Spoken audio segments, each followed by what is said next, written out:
गुरुर्देवो महेश्वरः और गुरुर् साक्षात् पार ब्रह्म तस्मै श्री गुरुवे नमः। तीन लोक नौ खंड में और गुरु से बड़ा न कोई, करता करे न कर सके और गुरु करे सो होई। प्रेमी भाई बहनों, गुरु पूजा में सबकी पूजा, इसलिए प्रेमियों जय गुरुदेव नाम का सुमरन आप सभी नए प्रेमी भाई बहन सबसे पहले करिएगा और सुमरन करने के बाद में फिर आप ध्यान पर बैठिएगा। दूसरा है ध्यान, और ध्यान कहते हैं दृष्टि को एकाग्र करना। कैसे आप लोग ध्यान करोगे जरा अच्छी तरह से समझ लीजिए। अपने अपने घरों में पंखी मार करके बैठिएगा, बाहर से अपनी आंख को बंद कर लेना, दोनों आंखों के मध्य भाग में दूर सामने देखिएगा, सामने आपको अंधेरा दिखाई पड़ेगा। बस उसी अंधेरे में एक जगह पर आप अपनी दृष्टि को एकाग्र करिएगा। होशियारी यही रहे ये आंखों की पुतलियां हिलने न पाए। शुरुआती समय में ये आंखों की पुतलियां हिलेंगी, लेकिन जब आप अभ्यास करोगे, करत करत अभ्यास से और जड़मत होत सुजान, जब अभ्यास करते रहोगे तो आंखों की पुतलियां हिलना बंद हो जाएंगी। तो दूर सामने अंधेरे में एक जगह पर आप अपनी दृष्टि को रोकिएगा या उस अंधेरे को ही आप देखते रहना। एक टक हो करके सामने अंधेरे को देखते रहिएगा, दृष्टि अपने आप एकाग्र हो जाएगी। और जैसे ही आपकी दृष्टि उस अंधेरे में एकाग्र होगी तो सुई की नोक के बराबर काले में भी काला बिंदु, बड़ा चमकीला बिंदु होगा, तारे की तरह चमचम चमचम चमकेगा, वो सामने आपको दिखाई पड़ जाएगा। जब वो चमकदार बिंदु सामने दिखाई पड़ जाए तब आप अपनी दृष्टि को उस बिंदु पर एकाग्र करिएगा। जब आप अपनी दृष्टि बिंदु पर एकाग्र करोगे तो बिंदु के चारों तरफ से बड़ा भारी प्रकाश निकलेगा, चक्र की तरह से बहुरंगी प्रकाश होगा। वो प्रकाश धीरे धीरे बड़ा होता चला जाएगा। साधक इतना मोहित हो जाता है कि बिंदु को तो छोड़ देता और दाएं बाएं प्रकाश को देखने में लग जाता। जब आप दाएं बाएं प्रकाश को देखने में लग जाओगे, क्योंकि प्रकाश उस बिंदु से निकल रहा और आपने बिंदु को ही छोड़ दिया, प्रकाश को देखने में लग गए, तो प्रकाश भी गायब हो जाएगा, वो बिंदु भी गायब हो जाएगा, फिर अंतर में अंधेरा छा जाएगा, फिर आपको अपनी मेहनत करनी पड़ेगी। इसलिए दाएं बाएं बिल्कुल मत देखिएगा, आपका निशाना उस बिंदु पर टिका रहे जिसमें से वो प्रकाश निकल रहा। वही बिंदु दरवाजा है, वही बिंदु खिड़की है, उसी को हरि का द्वार यानी कि हरिद्वार कहा गया। बहुत विशाल वो दरवाजा, ये संसार कुछ नहीं। ऐसे लाखों संसार इकट्ठे करके एक साथ दरवाजे के अंदर डाल दिए जाएं, पता तक नहीं चलेगा। इतना विशाल वो हरि का द्वार तुम्हारे अंदर बना हुआ। आप उस दरवाजे के अंदर दाखिल हो जाओगे, बहुत बड़ा मैदान आपको दिखाई पड़ेगा।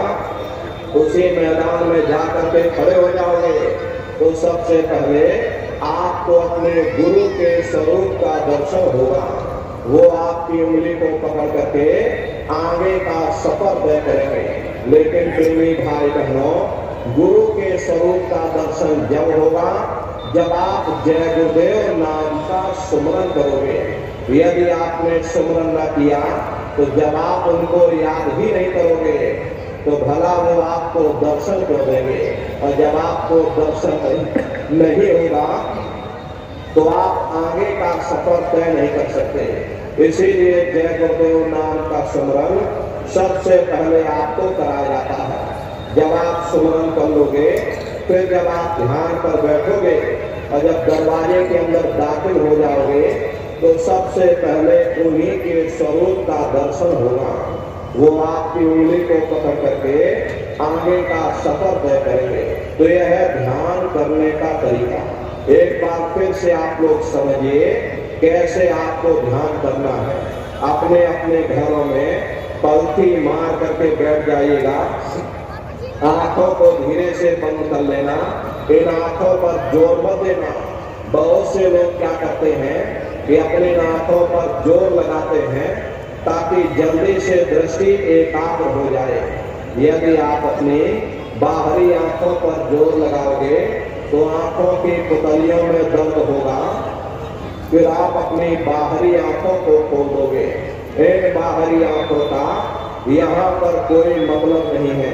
जैसे सोते समय धीरे से आंख को बंद करते हो, ऐसे धीरे से आंख को बंद कर लेना। अंतर में सामने देखिएगा, सामने आपको अंधेरा दिखाई पड़ेगा, बस उसी अंधेरे को आप देखते रहिएगा। इतना ही काम आपको करना है। सामने जो अंधेरा दिखाई दे रहा, आप उसी अंधेरे को देखते रहिएगा। उस समय किसी के बारे में सोचना नहीं, किसी के बारे में विचार मत करिएगा। विचार करने की आदत हमारे अंदर पहले से पड़ी हुई है। हम किसी भी व्यक्ति को देखते हैं, देखने से पहले ही हम उस व्यक्ति के बारे में विचार करने लग जाते हैं। ये जो विचार है यही ध्यान में बाधक बन जाते हैं। तो कोशिश ये करना कि ध्यान के समय मन में कोई विचार ना आने पाए, निर्विचार होकर के, शून्य होकर के अपनी बुद्धि के तर्क और वितर्क को अपने ज्ञान की भंडार की टोकरी बना करके एक किनारे पर रख देना। उस समय अपनी बुद्धि मत लगाना। प्रेमी भाई बहनों, ज्ञान को भूल जाओ, अपनी विद्या को भूल जाओ, अपने आप को भूल जाओ, शून्य हो जाओ, बस सामने उस अंधेरे को देखते रहो। जितना देर बन सके एक टक होकर के आप उस अंधेरे को देखते रहना। देखते देखते आपकी दृष्टि उस अंधेरे में एकाग्र हो जाएगी, और जैसे ही आपकी दृष्टि अंधेरे में एकाग्र होगी तो सुई की नोक के बराबर ताले में भी काला बिंदु, बड़ा चमकीला बिंदु होगा, तारे की तरह चमचम चमचम चमकेगा, वो सामने आपको दिखाई पड़ जाएगा। जब वो चमकदार बिंदु सामने दिखाई पड़ जाए तब आप अपनी दृष्टि को उस बिंदु पर एकाग्र करिएगा। जब आप अपनी दृष्टि बिंदु पर एकाग्र कर लोगे तो वही बिंदु दरवाजा है, वो दरवाजा खुल जाएगा, ये शिव नेत्र खुल जाएगा, ये दिव्य दृष्टि खुल जाएगी और आप दरवाजे के अंदर दाखिल हो जाओगे। एक बात प्रेमी भाई बहनों, ये दिव्य दृष्टि खुल जाए, फिर क्या भूत, क्या भविष्य और क्या वर्तमान, कोई भेद आपसे गुप्त नहीं रहेगा। लाखों वर्ष पहले क्या हुआ था, भविष्य में क्या होने वाला है, आप बैठ करके ध्यान में सब कुछ देख सकते हो। तो यह है ध्यान करने का तरीका। और तीसरा है भजन। भजन कहते हैं उस शब्द को सुनना, उस नाम को सुनना, उस आवाज को सुनना जो 24 घंटे तुम्हारे अंदर गूंज रही है। तो कैसे आप लोग भजन करोगे, जरा अच्छी तरह से समझ लीजिए। ये आंख और कान को बंद करिएगा, दोनों उंगली कानों में डाल करके ये कानों को बंद कर लेना। कान इसीलिए बंद किए जाते हैं ताकि बाहर की कोई आवाज हमको सुनाई ना पड़े। अपनी सुविधा से बैठिएगा, कुर्सी पर चाहे कुर्सी पर बैठ जाओ, सोफे पर चाहे सोफे पर बैठ जाओ, या कोई तकिया रख लेना, इस तरह से तकिया रख करके और दोनों कोहनी यहाँ रख करके दोनों उंगली कानों में डाल करके ये कानों को बंद कर लेना। अब बहुत सी हमारी माताएं बहनें बूढ़े बुजुर्ग हैं, अरे भाई आपके घुटनों में दर्द होता है, रीढ़ की हड्डी में दर्द होता है, आप बैठ करके भजन नहीं कर पाते हो, तो आप लेट करके भजन करिएगा। ऐसे सीधे लेट जाना, लेटे लेटे आंख और कान को बंद कर देना। मतलब तो आंख और कान को बंद करना है, चाहे आप लेट करके करो, या चाहे आप बैठ करके करो। यही कहा गया कि आंख कान मुख बंद कराओ, अनहद झिंगा शब्द सुनाओ। यानी पहले अपनी आंख को बंद करो, फिर अपने मुख को बंद करो, दोनों उंगली कानों में डाल करके ये कानों को बंद कर लो और ऊंचे से ऊंचा ध्यान दे करके उस आवाज को सुनने की कोशिश करो। प्रेमी भाई बहनों, जब आप अपने कानों को बंद करके ऊंचा ध्यान दे करके सुनोगे, आपको ऐसा अनुभव होगा कि कहीं सीटी जैसी आवाज हमारे कानों में बज रही है। इस तरह से सीटी जैसी आवाज शुरू में आप सभी को सुनाई पड़ेगी। शाम को आप बैठिएगा, जब भी मौका मिले बैठिएगा, ये कानों को बंद कर लेना, ध्यान दे करके सुनिएगा। सीटी जैसी आवाज आप सभी को सुनाई पड़ेगी।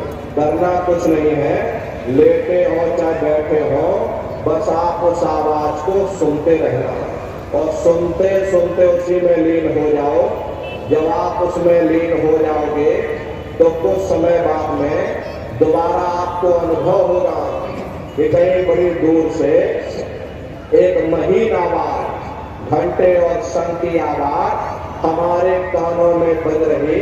जब घंटे और शंख की आवाज आपको सुनाई पड़ने लग जाए तो सीटी की आवाज आप छोड़ देना और घंटे शंख की आवाज को पकड़ लेना।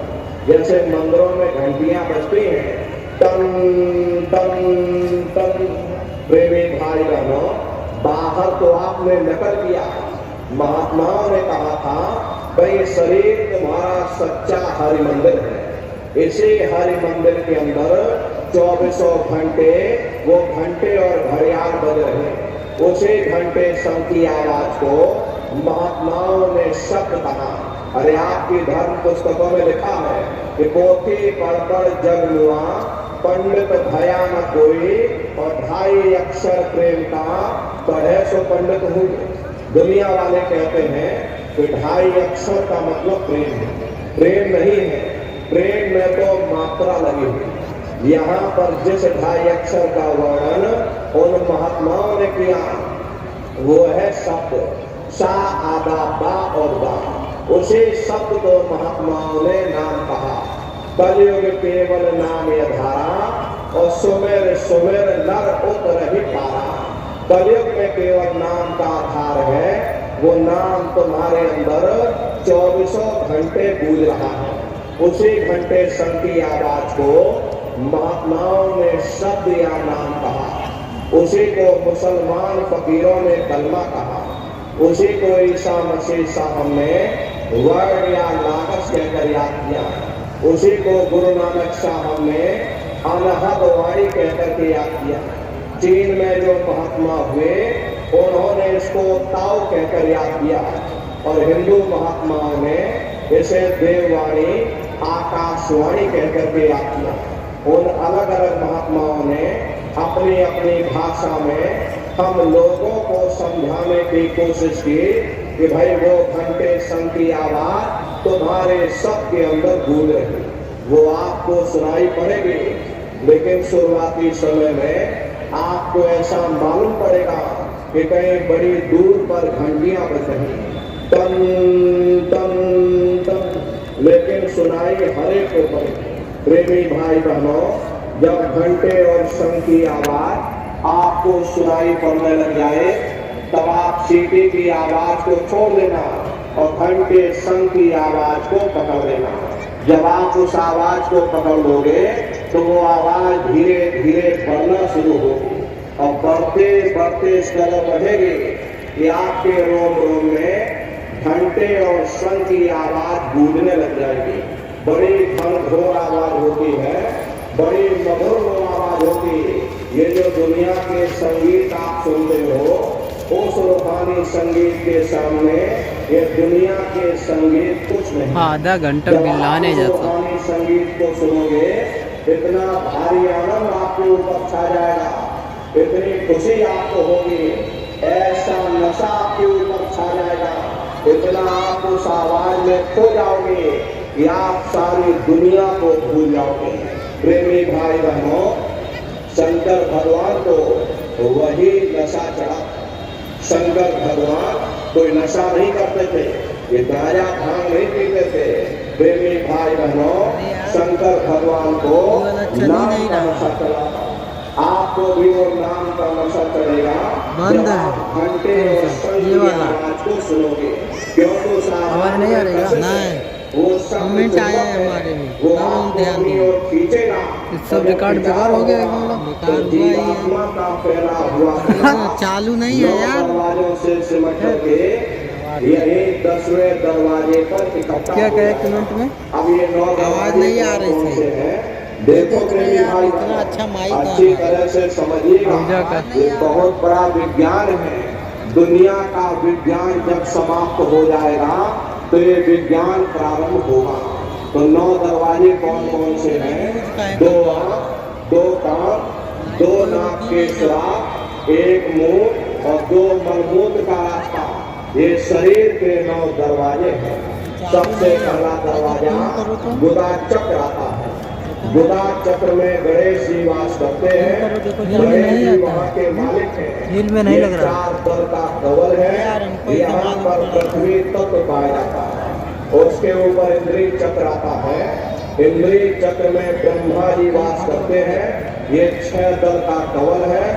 यहाँ पर जल तत्व पाया जाता है। उसके ऊपर नाभि चक्र आता है। नाभि चक्र में विष्णु जी वास करते हैं। ये 8 दल का कवल है। यहाँ पर अग्नि तत्व पाया जाता है। उसके ऊपर ये हृदय चक्र आता है। हृदय चक्र में शिव जी वास करते हैं। ये 12 दल का कवल है। यहाँ पर वायु तत्व पाया जाता है। अरे वास्तव वो ऊपरी मंडलों में करते हैं, लेकिन उनका प्रकाश ये तो पूरा भर इन चक्रों पर पड़ती है। उसी के ऊपर एक चक्र आता है। यहाँ पर आज्ञा महाशक्ति की किरणें पड़ती हैं और ये 16 दल का कवल है। और आप सबसे ऊपर, तुम्हारी जीवात्मा सबसे ऊपर दोनों आंखों के मध्य भाग में बैठी है, जहाँ पर देवियां बिंदी लगाती हैं और पुरुष जहाँ पर टीका लगाते हैं। ये बिंदी और टीका यहाँ पर हम लोग इसीलिए लगाते हैं क्योंकि यहीं पर हमारी जीवात्मा बैठी है, उसका श्रृंगार किया जाता है। फिर 10वां द्वार है जहाँ पर तुम्हारी जीवात्मा बैठी है। इसी 10वें दरवाजे पर बैठ करके जीवात्मा अपने प्रकाश को 9 दरवाजों में फैलाती है। जिससे आपका ये शरीर चलता है, आपके हाथ और आपके पैर चलते हैं। जब आप भजन करोगे और घंटे शंख की आवाज को सुनोगे तो उस आवाज में चुंबक है, वो आवाज आपको अपनी ओर खींचेगा। और जब खिंचाव होगा तो जीवात्मा का फैला हुआ प्रकाश 9 दरवाजों से सिमट करके यही 10वें दरवाजे पर इकट्ठा हो जाएगा, जहाँ पर ये जीवात्मा बैठी। और जैसे ही यहाँ पर इकट्ठा हुआ, तुरंत शब्द जीवात्मा को खींच करके इस शरीर से बाहर कर देगा। फिर आप अपनी आंखों से देखिएगा कि हमारा शरीर ये है और हम ये करें। आप अपने शरीर से अलग हो जाएंगे। जैसे चिड़िया होती है, चिड़िया घोंसले से निकल करके ब्रह्मांडों की सैर करती है, आसमानों की उड़ान भरती है और फिर अपने घोंसले में आ जाती। ऐसे ही तुम्हारी जीवात्मा इस शरीर रूपी घोंसले से निकल करके बड़ा इसलिए कर दिया, छोटा वाला लोग देख भी नहीं पाए, लात मारे। दर्शन करेगी और घूम करके फिर अपने शरीर रूपी घोंसले में वापस चली आएगी। प्रेमी भाई बहनों, ये ब्रह्मा विष्णु महादेव जिनकी सारी दुनिया पूजा करती है, आप सभी लोग ब्रह्मा विष्णु महादेव की पूजा करते हो, लेकिन कभी आपने विचार नहीं किया भाई जिनकी हम पूजा कर रहे हैं आखिर ये लोग हैं कौन, ये कहाँ पर रहते हैं, ये क्या काम करते हैं, हर इनके माँ बाप कौन है, राम कौन है, कृष्ण कौन है, ईश्वर कौन है, ब्रह्म कौन है और पार ब्रह्म कौन है, ये कहाँ पर रहते हैं। तो जरा संक्षिप्त में आप समझिएगा। प्रेमी भाई बहनों, जब आप भजन करोगे और की आवाज को करके जब आप शरीर रूपी घोंसले से बाहर निकल जाओगे, उसी घंटे की आवाज को खत्म करके तुम्हारी जीवात्मा ब्रह्मांडों की सैर करेगी। प्रेमी भाई बहनों, ये सूरज चांद सितारों को पार करने के बाद सबसे पहले जो आपको लोक मिलेगा, उसे महात्माओं ने शिवलोक कहा। शिवलोक तमोगुणी स्थान है, वहाँ के मालिक शिव जी है, वो पार्वती जी के साथ उस लोक में विराजमान है। शिव जी का दर्शन करने के बाद में फिर जब आप ऊपर चढ़ोगे, उसी के ऊपर ब्रह्मा जी का लोक मिलेगा। ब्रह्मा जी का लोक वो रजोगुणी स्थान है, वहाँ के मालिक ब्रह्मा जी हैं, वो गायत्री सावित्री और सरस्वती के साथ उस लोक में विराजमान है। और ब्रह्मा जी का दर्शन करने के बाद में फिर घंटे और शंख की आवाज को पकड़ करके फिर जब आप ऊपर की ओर चढ़ोगे, उसी के ऊपर विष्णु लोक आएगा। विष्णु लोक वो सतोगुणी स्थान है, वहाँ के मालिक विष्णु जी हैं, उनका बड़ा स्वरूप है। उनकी 4 भुजाएं हैं, चारों भुजाओं में शंख, गदा, पद्म और चक्र सुशोभित है। और आप क्षीर सागर में लक्ष्मी जी के साथ विराजमान, ये तीनों देवता ब्रह्मा विष्णु और महादेव अपने अपने लोक में बैठ करके राज कर रहे हैं। एक रचयिता है जो जीवों को रचता है, एक पालनहार है जो जीवों को पालता है, और एक संहार करता है जो जीवों को नष्ट कर देता है। प्रेमी भाई बहनों, इनकी जो माता है वो आद्या महाशक्ति है।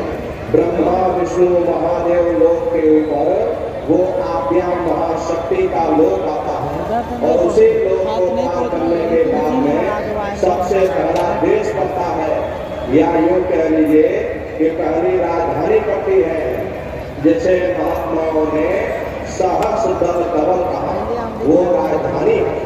ये ब्रह्मा विष्णु महादेव के जो लोग हैं, उस राजधानी के अंतर्गत आने वाले जिले हैं। जैसे आपके उत्तर प्रदेश की राजधानी लखनऊ है, ये मथुरा आपका जिला है। इसी तरह प्रेमी भाई बहनों, वो सहस्र दल कवल राजधानी है। राजधानी का जो मालिक है वो निरंजन भगवान है। ये ब्रह्मा विष्णु महादेव ये निरंजन भगवान के ही पुत्र हैं, और ये आज्ञा महाशक्ति ये निरंजन भगवान की अर्धांगिनी है। निरंजन भगवान स्वयं तीनों लोकों के मालिक हैं। उन्हीं को त्रिलोकी कहा गया। हिंदू उन्हीं को परमात्मा कहते हैं, मुसलमान उन्हीं को खुदा कहते हैं, ईसाई उन्हीं को गॉड कहते हैं। घंटे और शंख की आवाज जो हर इंसान के अंदर गूंज रही, वो आवाज उन्हीं के मुखारबिंद से हो। निरंजन भगवान का जो स्वरूप है वो ज्योतिष स्वरूप है।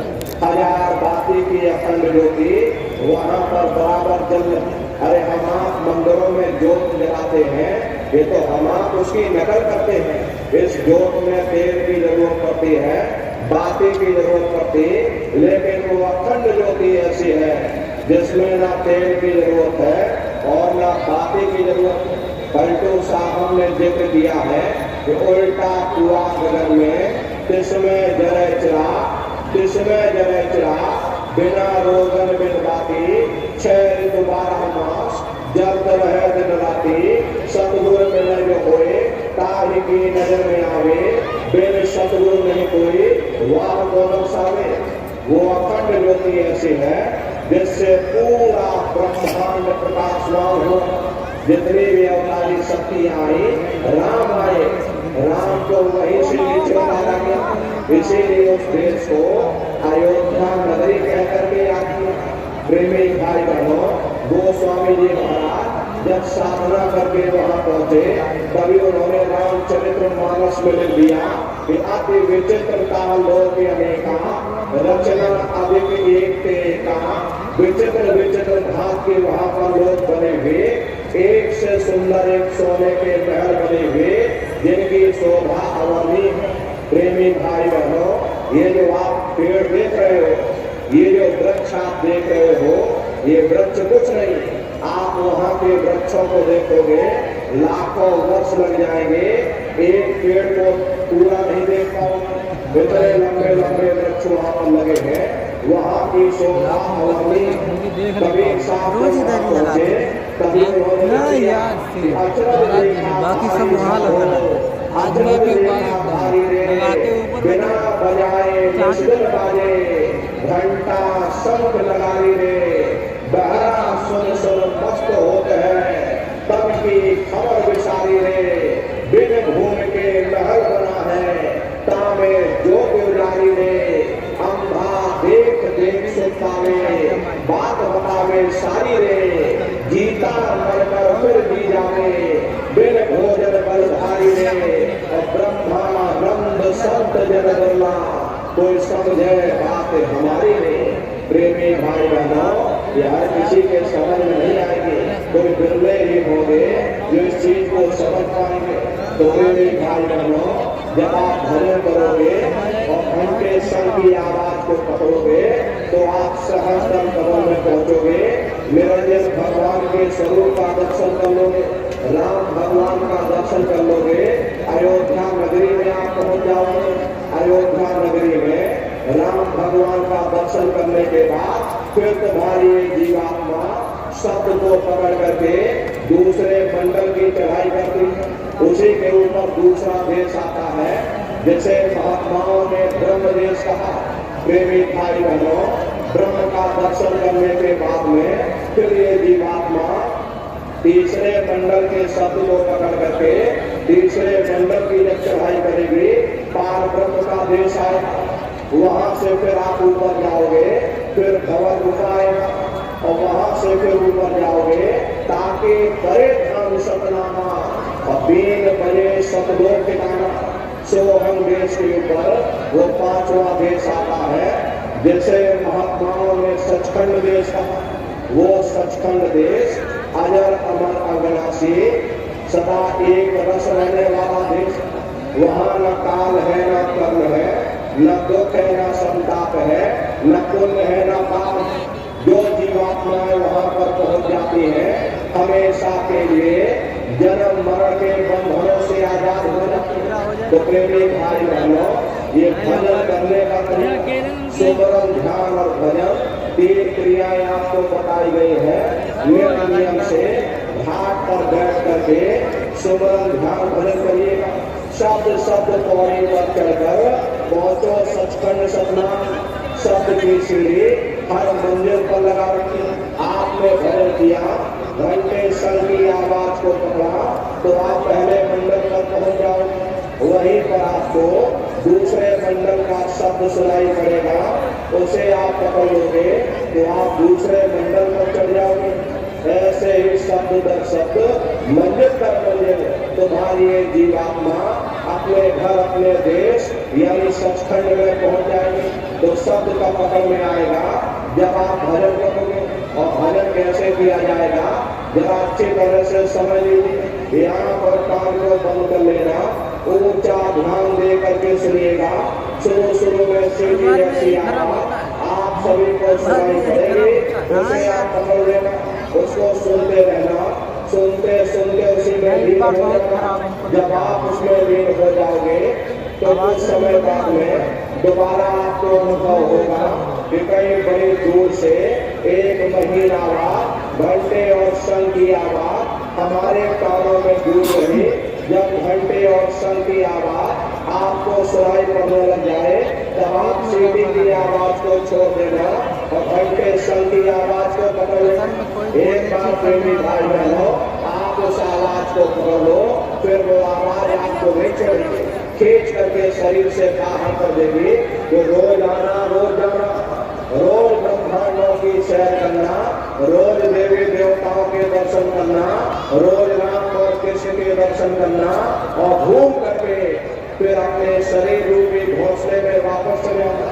तो सुमरन, ध्यान और भजन, ये 3 क्रियाएं आपको बताई गई। नित्य नियम से आप लोग करिएगा। और देखो प्रेमी भाई बहनों, सभी लोग शाकाहारी रहना, क्योंकि हमारे गुरु महाराज ने शाकाहार पर विशेष जोर दिया। गुरु महाराज हमारे कहते थे हे बच्चे बच्चियों, तुम लोग शाकाहारी रहना, शाकाहार का प्रचार करते रहना। इसी से देश और दुनिया में भारी परिवर्तन होगा। हरे मन नारियों, परिवर्तन कोई कानून बनाने से नहीं, परिवर्तन कोई आंदोलन करने से नहीं, परिवर्तन कोई तोड़-फोड़ करने से नहीं होगा। परिवर्तन तब होगा जब लोगों के विचार बदलेंगे, लोगों की भावनाएं बदलेंगी, और विचार जब बदलेंगे जब लोगों का खान पान शुद्ध होगा। जैसे कहावत है, जैसा खाए अन्न वैसा होएगा। जब इंसान पशुवती भोजन करेगा, उसकी बुद्धि स्वतः ही पशुओं जैसे हो जाएगी। सोच विचार उसका चिंतन स्वतः ही पशुओं जैसा हो जाएगा। फिर इस शराब के नशे में माँ बहन बेटी की पहचान खत्म हो जाए, वो शराब को पी करके यह कैसे पता चलेगा कि क्या अच्छा और क्या बुरा है। यही कारण है कि आज भर समाज में दुनिया भर के अत्याचार और दुनिया भर के व्यभिचार करने में, अरे हम लोग मंदिर बनवाते हैं और मंदिरों में नहा धो करके जाते हैं, कहते भाई परमात्मा के रहने की जगह है, हमको नहा धो करके जाना चाहिए, फूल अगरबत्ती ले जाना चाहिए। कोई मंदिरों में कूड़ा कचरा नहीं डालता। अगर कूड़ा कचरा डालोगे तो आपस में लाठियां चल जाएंगी। फिर ये जो हरि मंदिर है, ये पंच भौतिक शरीर, जैसे महात्माओं ने हरि मंदिर कहा, इसमें तुम हाड़ मांस के रोकड़े डालते हो, इसमें तुम शराब के कतरे डालते हो। अरे अपने बनाए हुए एक गारे के मंदिर की कद करोगे, और परमात्मा के बनाए हुए इस हरि मंदिर को तुमने जीते जी कब्रिस्तान बना दिया तो सख्त सजा मिलेगी। अरे महात्माओं ने लिखा है कि दिल भर मच्छी खाएंगे, कोटि गौ देवदान, काशी करोड़ जा भरे और निश्चय नरक निदान। यदि दिल भर भी मच्छी खा करके फिर चाहे कोटान कौओं का दान करो और काशी में जा करके मक्का रहते अपनी पूरी जिंदगी वहां गुजार दो, फिर भी तुमको तुम्हारे गुनाहों की सजा मिलेगी। कोई बच नहीं सकता, क्योंकि कर्म भूमि है। यहाँ तुम जैसा कर्म करोगे वैसा फल तुमको मिलेगा। देखिए इस कर्म भूमि पर कृष्ण भगवान तक नहीं बच पाए। उस समय बाली को छिप करके मार मारा, वही बाली कृष्ण अवतार में बहेड़िया पड़ करके आ गया। कृष्ण भगवान के पैरों में पदम चमकता था, हिरण की आंख समझ करके बहेड़िए ने निशाना मार दिया, और जब पास में आकर के देखा कृष्ण भगवान अफसोस करने लगे। लेकिन कृष्ण भगवान ने उसको समझाया कि इसमें तुम्हारा कोई दोष नहीं, उस समय हमने तुमको मारा, आज तुमने हमको मार दिया, हमारा तुम्हारा बदला पूरा हो गया। कर्म प्रधान विश्व रच रहा था, जो ये कर्मों का ऐसा देश है, यहाँ तुम जैसे बीज बोगे वैसे ही फसल काटोगे। इसलिए भाई बहनों, आपसे हमारी प्रार्थना है कि आप लोग शाकाहारी रहिएगा। कोई ऐसा नशा मत करना जिससे बुद्धि तुम्हारी पागल हो जाए। घर में माँ बहन बेटी की पहचान प्रेमी भाई बहनों, अरे आप अपने आप को कट्टर हिंदू मानते हो, अरे भाई हम कट्टर हिंदू हैं, हम राम को मानने वाले, हम कृष्ण को मानने वाले हैं, हमसे बड़ा सनातनी कोई नहीं। अरे आप राम को मानते हो और आप कृष्ण को मानते हो, तो उनके आदर्शों पर भी चलना सीखो। राम ने कभी नहीं कहा कि तुम मांस खाओ, या कृष्ण ने कभी नहीं कहा कि तुम शराब पियो। जितने देवी देवता अवतार हुए सभी यही कहकर के गए कि अहिंसा परमो धर्म। अगर हमने किसी को बनाया नहीं तो मिटाने का अधिकार हमारे पास नहीं। इसलिए प्रेमी भाई बहनों, आपसे हमारी प्रार्थना है कि आप लोग शाकाहारी रहिएगा। कोई ऐसा नशा मत करना जिससे बुद्धि तुम्हारी पागल हो जाए। शाकाहारी का प्रचार अपने अपने क्षेत्रों में बराबर आप लोग करते रहना। अरे धर्म का प्रचार है, सदुग कैसे आएगा, राम राज कैसे आएगा। राम राज कोई भाषण देने से ही आने वाला, राम राज आएगा जब आप लोग धर्म का प्रचार करोगे। और धर्म का प्रचार करने की जिम्मेदारी हम सभी प्रेमी भाई बहनों की है, क्योंकि हम सभी लोग अपने गुरु महाराज के जलाए हुए चिराग, है भी है, अगर एक चिराग एक गांव में पहुंच जाएगा, ये पूरा गांव प्रकाशवान हो जाएगा, ये पूरा समाज प्रकाशवान हो जाएगा। गुरु महाराज के संदेशों को जन जन के बीच में पहुंचाने की जिम्मेदारी हम सभी प्रेमी भाई बहनों की है। गुरु महाराज कह करके गए, बच्चा गांव गांव में तुम भजन केंद्र की स्थापना करो, गांव गांव के लोग भजन करने लग जाए, गांव गांव में सत्संग होने लग जाए, गांव गांव के लोग शाकाहारी हो जाए, गांव गांव के लोग सदाचारी बन जाए, आंखों में मां बहन बेटे की पहचान कायम हो जाए। जब हमारा गांव बदल जाएगा, ये पूरा समाज बदल जाएगा, निश्चय ही कलयुग में सतयुग आ जाएगा। इसलिए मेरे भाई बहनों, धर्म के प्रचार में आप सभी लोग अपना अपना योगदान दीजिएगा। सभी लोग शाकाहारी रहना, एक एक गांव की जिम्मेदारी उठा करके आप सभी प्रेमी भाई बहन गुरु महाराज के संदेशों को जन जन के बीच में पहुंचाइएगा। ये आपकी बहुत बड़ी परमार्थी सेवा होगी। इस सेवा को आप सभी प्रेमी भाई बहनों देखिए, अभी गुरु महाराज की दया कृपा से, अपने गुरु महाराज की पावन दया कृपा से, दादा गुरु महाराज का ये पावन पुनीत भंडारा 20 जुलाई से 20 दिसंबर से और 24 दिसंबर तक, 20 से 24 दिसंबर तक ये भंडारे का कार्यक्रम होगा। 20, 21, 22, 23, 24 और 22 दिसंबर को भंडारे की तिथि होगी। तारीख आप सभी लोग याद रखिएगा। देखिए, हमारे गुरु महाराज ने अपने गुरु की याद में इतना विशाल मंदिर बनवाया। गुरु महाराज हमारे कहते थे कि बच्चा दरबार में दया दुआ बरकत पाने के लिए तुम बराबर हाजिरी देते रहना। अगर समय न मिले महीने में आ जाओ, महीने में समय न मिले आ जाओ, और जिसको साल भर भी समय न मिला, ताको लागे दोस्त गुरु महाराज ने इस मन से कहा था कि नंदारियों, अगर तुमने मेरे गुरु को भुला दिया, मैं तुमको भुला दूंगा तो भारी मुसीबत में पड़ जाओगे। इसलिए प्रेमी भाई बहनों, अपने दरबार में दया दुआ बरकत पाने के लिए तुम बराबर आते जाते रहना। देखिए, शंकर भगवान और पार्वती जी रास्ते में चले जा रहे थे। चलते चलते शंकर जी ने जमीन पर लेट करके दंडवत प्रणाम किया। पार्वती जी ने पूछा कि भगवान ये बताइए, यहाँ ना कोई पेड़ है, ना कोई पशु है, ना कोई पंछी है, आप किसको प्रणाम कर रहे हो? तब शंकर जी ने उत्तर दिया कि पार्वती या भूमि क्या कहो वर्ण भाग्य और 10,000 वर्ष पूर्व संत रहे। गर्मी से लोग कहता होगा बाहर कौन समर एसी चल रही है, लेकिन फिर भी लोग सोचेगा एक संत महात्मा एक जमीन पर आकर सत्संग कर रहे थे। ये जमीन बहुत पवित्र है, मैं जमीन को प्रणाम कर रहा हूँ। आज हमारे गुरु महाराज 50-100 वर्ष अपने चरणों से यहाँ के कण कण को पवित्र किया। प्रेमी भाई बहनों, ये हम सभी प्रेमी भाई बहनों का गुरुद्वारा अपने दरबार में बराबर हाजिरी देते रहना, बराबर आते जाते रहना। दादा गुरु महाराज का ये भंडारे के कार्यक्रम की तारीख आप लोग नोट कर लीजिएगा, याद कर लीजिएगा। 20 दिसंबर से और 24 दिसंबर तक होगा। आप संकल्प बना करके जाइएगा, अपने साथ में एक एक नए जीव को दादा गुरु महाराज के भंडारे पर लेकर के आएंगे।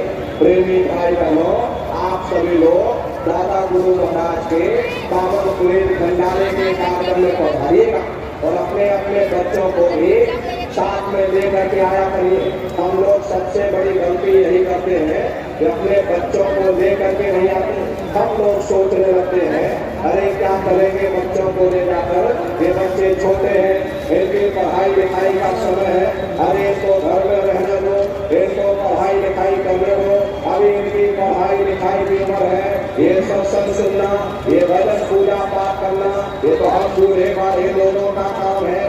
इन बच्चों को पढ़ाई लिखाई करने दो, बस यही पर हम आप धोखा खा जाते। प्रेमी भाई बहनों, पढ़ाई लिखाई जरूरी है। हम ये बात आपकी मानते हैं कि आज के युग में, इस कलयुग में शिक्षा बहुत जरूरी है। अरे हमको भी गुरु महाराज ने पढ़ाया लिखाया, हमको ये अंगूठा छाप नहीं है, गुरु महाराज ने हमको भी पढ़ाया लिखाया। प्रारंभिक शिक्षा हमारी गुरु महाराज की जन्मभूमि पर हुई, क्योंकि जो गुरु महाराज की जन्मभूमि है वहीं पर हमारा जन्म हुआ। 1 से लेकर 5 तक हम वहीं पर पढ़ाई की। उसके बाद फिर गुरु महाराज ने मथुरा बुला लिया, आगे की पढ़ाई लिखाई फिर हमने यहीं पर की।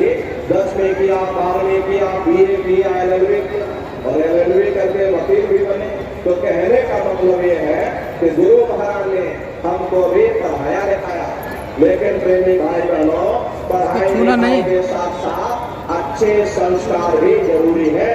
और संस्कार कोई MA BA की डिग्री करने से नहीं पढ़ते, संस्कार कोई डिप्लोमा करने से नहीं पढ़ते। अगर MA BA की डिग्री करने से बच्चों के अंदर संस्कार बढ़ जाते तो हिंदुस्तान में इतने वृद्धाश्रम न खोले गए होते। अरे संस्कार पढ़ेंगे महात्माओं के वचनों से, संस्कार पढ़ेंगे सत्संग के माध्यम से। अरे बच्चे देश के भविष्य है, इन बच्चों के अंदर अच्छे संस्कार डालना ये समय की बहुत बड़ी मांग है। आज के समय में बच्चों के अंदर संस्कारों की कमी देखी जा रही है। वरना पहले के समय में अकेले माँ बाप अपने 4 बच्चों को पाल लेते थे, लेकिन आज के समय में वही 4 बच्चे वही छेद कर देते किए हुए बच्चे अपने माँ बाप को रोटी नहीं खिला पा रहे। कहते हैं 10 दिन तो हमारे घर में छोड़ दो और 10 दिन बाद तुम अपने घर में रहना। प्रेमी भाई बहनों, ये संस्कारों की बहुत बड़ी कमी है। माताओं बहनों, ये बच्चे तुम्हारी धरोहर है, ये बच्चे तुम्हारी पूंजी है। अपनी पूंजी को संभाल करके रखिएगा। इनको आप बचपन से तैयार करिए, इनको अच्छी शिक्षा देना, अच्छे संस्कार देना, इनको शाकाहारी बनाना, इनको सदाचारी बनाना, इनको चरित्रवान बनाना और इनको भी बना दो। यही बच्चे बड़े होकर के माँ बाप का नाम रोशन करेंगे, घर और समाज का नाम रोशन करेंगे। इसलिए प्रेमी भाई बहनों, अपने अपने बच्चों के साथ, इष्ट परिवार वालों के साथ आप सभी प्रेमी भाई बहन पूज्य दादा गुरु महाराज के इस पावन भंडारे के कार्यक्रम में सब परिवार सम्मिलित है। आप लोग पधारिएगा। इसी के साथ अब हम अपने वाणी प्रोग्राम देते हैं। गुरु महाराज की दया कृपा से गुरु पूर्णिमा के शुभ अवसर पर आप सभी प्रेमी भाई बहन मालिक की दया दुआ और बरकत पाने के लिए गुरु दरबार में उपस्थित हुए हैं। आप सभी प्रेमी भाई बहनों के लिए गुरु महाराज के श्री चरणों में हम यही अरदास, यही कामना करते हैं कि हे मालिक रेड बैल शैल में हम जीवन को अपने पनाह में बनाए रखना, अपने संगत की सेवा में हम सभी प्रेमी भाई बहनों को आप सभी प्रेमी भाई बहनों को गुरु पूर्णिमा के अवसर पर बहुत बहुत आप इसको छेड़ नहीं सकते। अब हम प्रक्रिया कर रहा है उसको लेते हैं। कहने सुनने में यदि हमसे कोई गलती हुई हो, प्रेमी भाई बहनों, हम छोटे हैं, आप सभी लोग हमारी माता बहनें बूढ़े बुजुर्ग हमको छोटा समझ करके आप सभी प्रेमी भाई बहन हमको क्षमा करिएगा। अभी आप लोग बैठे रहिएगा। एक प्रार्थना